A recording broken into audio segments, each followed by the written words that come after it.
네, 오늘 국회에서 참 많은 일이 있었는데요. 국회 과방위에서는 이진수 국민의힘 의원이 배정된 것을 놓고 여야가 설전을 벌였습니다. 과방위로 첫 출근한 이진수 의원의 발언부터 들어보시죠.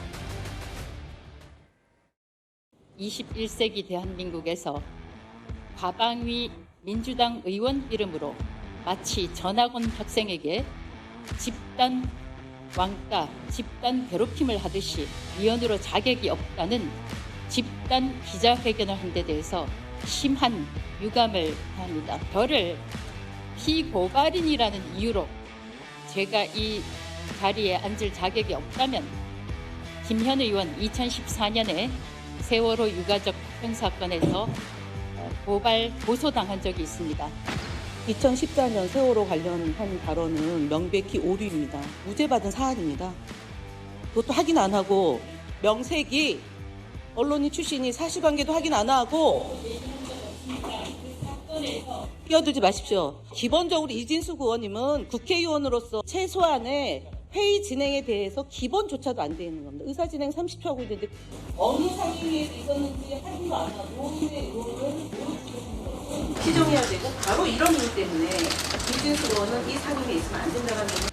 제가 피고발인 신분이기 때문에 과방위원으로서 자격이 없다면 수많은 혐의로 재판받은 이재명 대통령, 심지어 대법원에서 유죄 취지로 파기 활동된 이재명 대통령은 대한민국 대통령으로서 자격이 없어요. 네, 이진숙 의원이 저렇게 길게 얘기를 한 것은요. 어제 민주당 과방위원들이 앞서서 기자회견을 열고 이진숙 의원 오는 건 안 된다 이렇게 얘기를 했기 때문입니다. 그래서 이런 비유를 한 건데요. 전학온 학생을 집단 괴롭힘하고 있다. 이런 비유를 쓰고 있습니다. 장유미 대변인님. 네.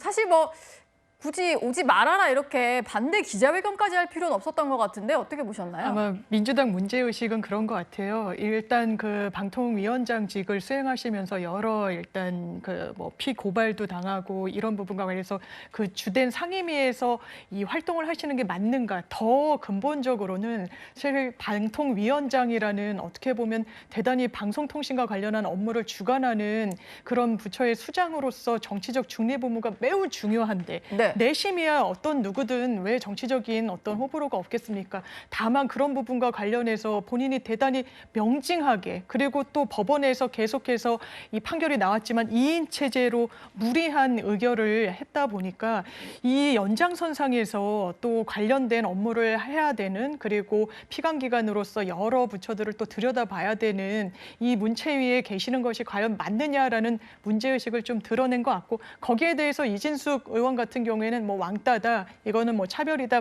말씀을 하시지만 민주당의 문제의식은 이런 데 있는 것 같습니다. 네. 이진숙 의원의 거취를 놓고 여야 의원들 간에도 고성이 터져 나왔습니다. 이것도 한번 들어보시죠. 첫 회의부터 정말 이렇게 아수라장을 만든 것에 대해서 정말 통탄을 금할 수가 없습니다. 이런 분들과 나란히 앉아서 저희가 똑같은 이 중요한 과학기술 이야기를 논할 수 있을지 이러한 상황을 어떤 국민들께서 납득하실 수 있을지 저는 이 상황이 이해가 되지 않습니다. 우리 이진숙 위원이 무서운 모양입니다. 여러분들의 한 제 일에 대해서 반성 사과 한번 했습니까? 그래놓고 피고발인이니까 지금 뭐 상임이 안 된다 기자회견까지 하고 뭐 앞에 계신 분도 피고발인 아닙니까? 이진숙 위원장 청문회 할 때 언론 노조 폭력 시위를 지원하는 혐의로 저희 당에서 고발했습니다. 응? 아니 지원이라고 내가 그랬어요. 아니 지원한 내 말하는데 좀 가만히 있어. 지원한 혐의로 저희 당에서 고발했어요. 저희 소리 지지 마. 어따고 잠깐만요. 네, 과방위도 참 법사위 못지않게 많이 싸우는 상임인데요. 오늘도 여러 가지 저런 모습들이 연출이 됐습니다. 이진숙 의원이 아까 이런 얘기했었죠. 피고발인 자격이라서 안 되는 거라면은 대통령도 자격이 없다 이런 표현을 썼습니다. 이현종 의원님, 이거 네. 민주당 의원들이 이 얘기 들으면 또 발끈하는 그 포인트인데 요 얘기를 딱 하더라고요. 참 답답합니다. 지난번 과방위 같은 경우도 최민희 위원장 시절에 본인 뭐 양자역학 공부한다고 굉장히 바쁘셨다고 그래서 참 여러 가지로 국민적 어떤 지탄을 받았었는데 또 이번에 이 위원장이 바뀌고 위원이 바뀌었는데도 불구하고 첫날부터 저런 모습을 보여주는데 지금 우리나라 과학 이렇게 해도 되나요?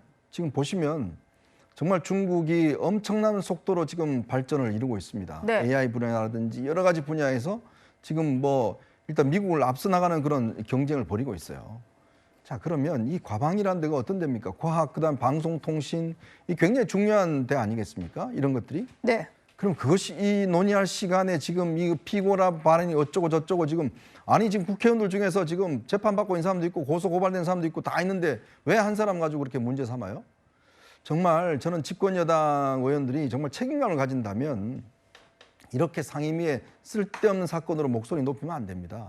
정말 지금 우리 국민들에게 중요한 지금 현안들이 쌓여 있잖아요. 예. 그 사연들을 밤으로 논의해도 지금 시원찮을 판에 AI가 지금 중국에 앞서 나가서 지금 완전히 우리를 우리를 제끼는 그런 상황인데 그런 거에 대한 지원이나 그런 거에 대한 어떤 이 연구나 이런 것들을 지원하기 위해서 뭔가 입법을 만들고 해야 될 저 과방위가 저 한 사람이 지금 자격 문제를 놓고 저렇게 지금 하루 종일 저렇게 하고도 되는 겁니까 도대체?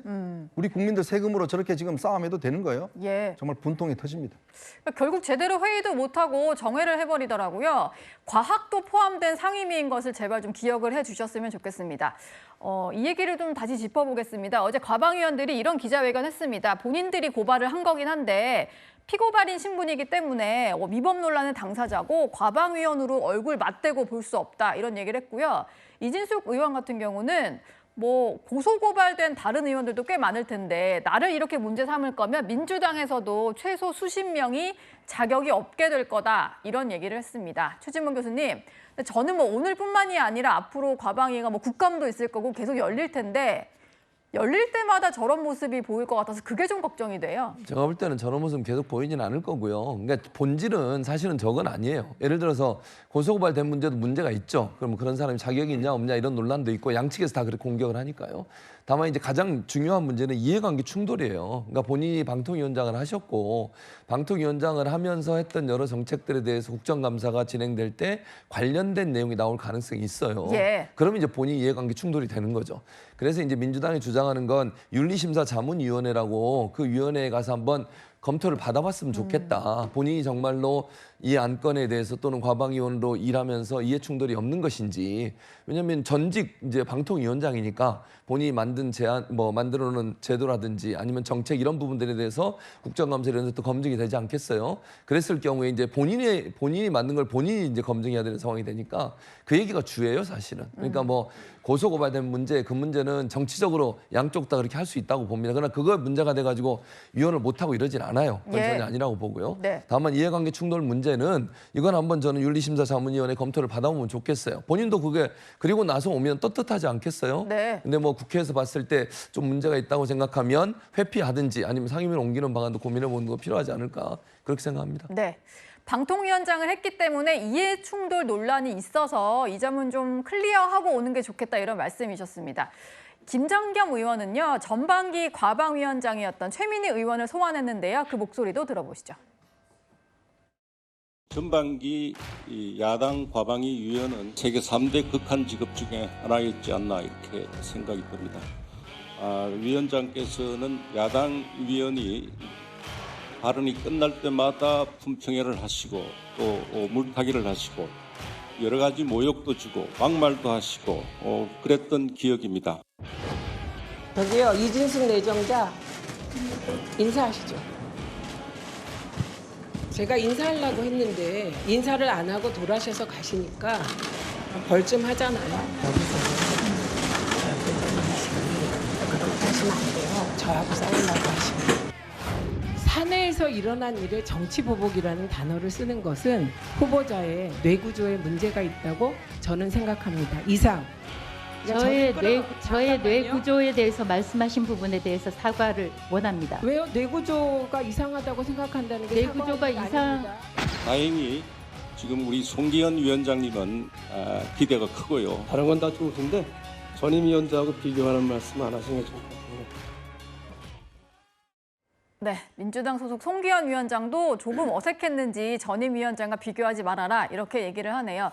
정혁진 변호사님, 김정경 의원이 지적을 하는 것은 본인은 전반기 후반기 다 과방위원이니까 너무 좀 힘들었다 뭐 이런 얘기잖아요. 뭐 그런 것도 있겠지만 송기현 위원장이 삼선 의원 아니겠습니까? 국회의원 되기 전에 검사 출신이에요. 예. 그러니 그다음에 아주 굉장히 점잖게 의정 활동해가지고 국회 의정 대상도 받고 그랬던 분입니다. 그런데 같은 그 상임위에 있으면서 같은 당이긴 하지만 최민희 위원장이 저렇게 의사 진행한 거를 옆에서 봤을 때 제가 봤을 때 좀 낯이 뜨겁지 않았겠습니까? 그러니까 전임 위원장하고 나하고는 비교하는 것은 오히려 내가 좀 껄끄럽다 그런 의미가 아닌가 그런 생각이 들고요. 송기현 위원장뿐만 아니라 어떤 분이 왔어도 비슷한 말을 하지 않았을까 그런 생각이 듭니다. 네. 오늘 엄청난 설전이 벌어졌던 과방위 모습까지 한번 만나봤습니다.